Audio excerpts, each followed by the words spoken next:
I plan on taking my own life very soon. Why shouldn't I?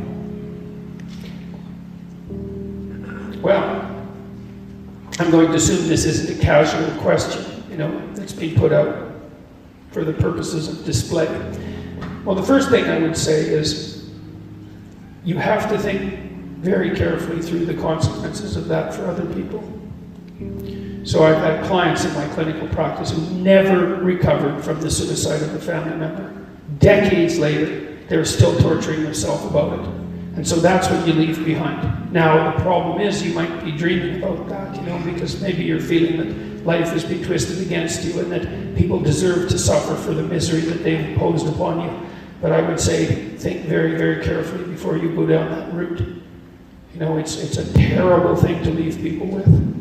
And so part of the reason that suicide has been illegal in most societies is because it absolutely devastates the people you leave behind. And you might think, well, if you're really depressed, then maybe you're really depressed. That's a possibility.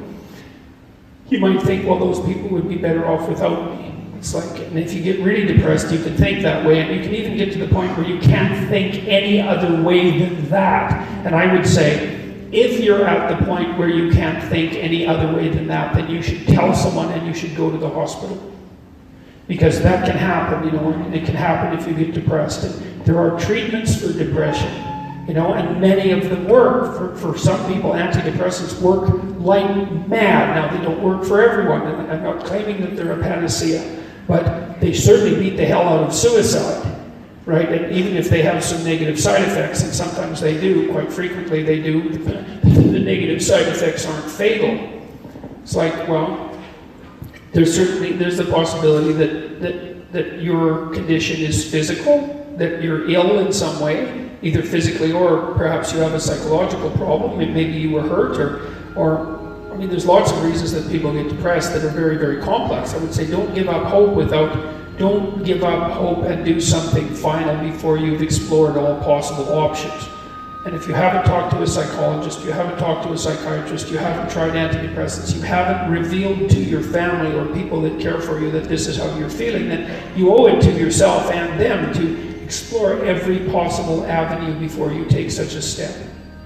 And then you don't want to deprive the world of what you can bring to the world. That's the other thing, you have intrinsic value, and you can't just casually bring that to an end. You leave a hole in the fabric of being itself.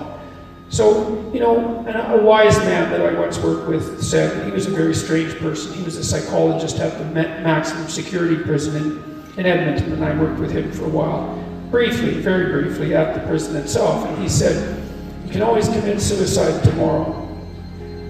And that's it's a flippant statement in some sense, but he meant it in a very serious way. It's like, you only get to decide that once, and you can put it off.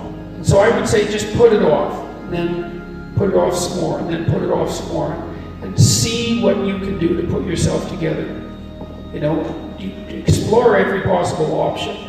And if you're so hopeless that you have a suicidal plan, which is a real sign of danger, if you really know how you would do it and you've thought it out, then I would say, tell someone for God's sake, tell them, or go to a hospital and tell them.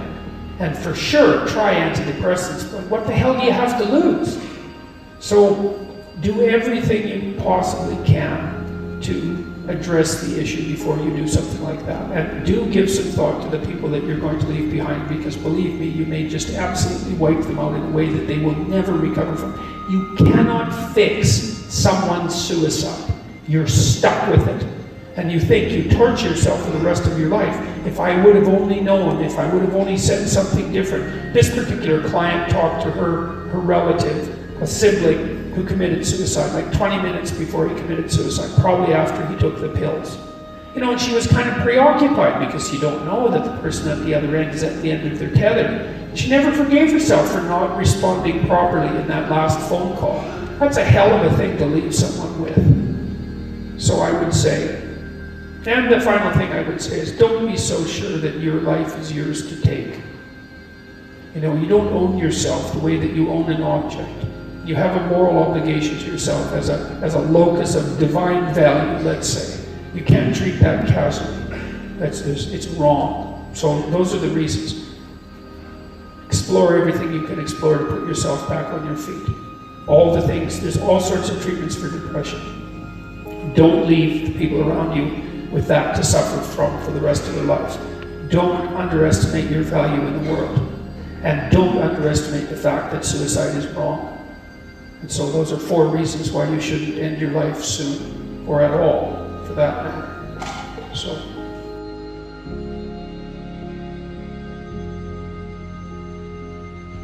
Our daughter ended her life at 24 due to depression. If someone is determined to end their life, how can one change their mind? Oh, well, first of all, I'm very sorry about that. That's a terrible thing.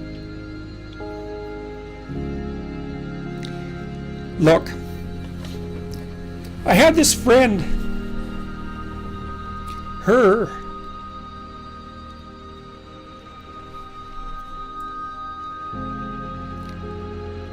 sorry. There's been a lot of depression in our family, so it's a question that cuts close to the bone. Anyways, I had this friend, a friend of my parents, and her granddaughter committed suicide, She was just beating herself up about that. What could have I done? What could have I done differently? This is the problem with suicide. It leaves everybody behind thinking, oh my God, what could have I done? I could have treated the person better. I could have listened. I could have been there. It's like, and she was just beating herself up about this, really feeling that she wasn't a useful person, that she'd failed as a grandmother. She's a really good person, And so I went for a walk with her, and I said, and she's married, and she likes her husband, and he's a really good guy. And I said, look, you're blaming yourself for your granddaughter's suicide. It's like, are you blaming your husband? Are you sitting him down and telling him what a useless bastard he was as a grandfather because his granddaughter committed suicide and how he failed completely? She said, no, I'd never do that. So I said, well, don't do it to yourself. No. Depression is a terrible thing. And many, many, many things cause it, and we don't understand. We understand some of them, but lots of them we don't understand at all. Sometimes people get depressed because they're really sick. We know that depression can be an inflammatory disease. It might be associated with autoimmune dysfunction. There's lots of reasons that people get depressed, and depressed people can go places that are so dark you just cannot imagine it. And it isn't necessarily the case that you can always rescue someone, but drowning yourself in the aftermath of a suicide is not helpful. So there's a good room for self-forgiveness there, maybe you did some things you shouldn't have done that were reprehensible and all of that, but you don't want to beat yourself up. Remember the presumption of innocence, right? Innocent until proven guilty. And you have to apply that to yourself. I think there are times when people are so depressed that there isn't anything that anyone can do.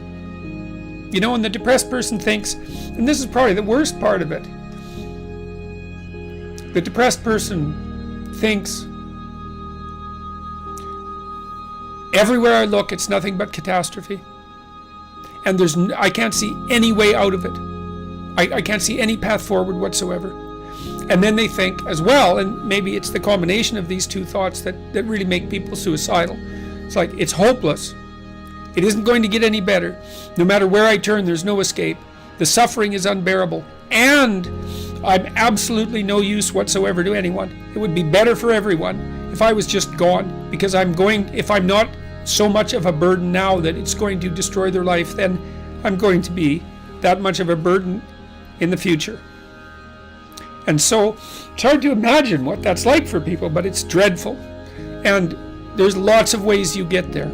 And so you can listen to people, you can desperately encourage them to seek the help they need. Like I've seen antidepressants work miracles on very, very many people. Now, they don't work for everyone, and they're not a panacea, but they have side effects and all of that. But one of the side effects of untreated depression is that you kill yourself, and there is no recovery from that, and the probability is actually rather high. So You can go to war with them about antidepressants. If the person can't get out of their depression and they're suicidal, it's like, what do they have to lose? 1 month on antidepressants. They'll know. Well, they might have to experiment longer because it would depend on, some people respond better to some classes of antidepressants than the others.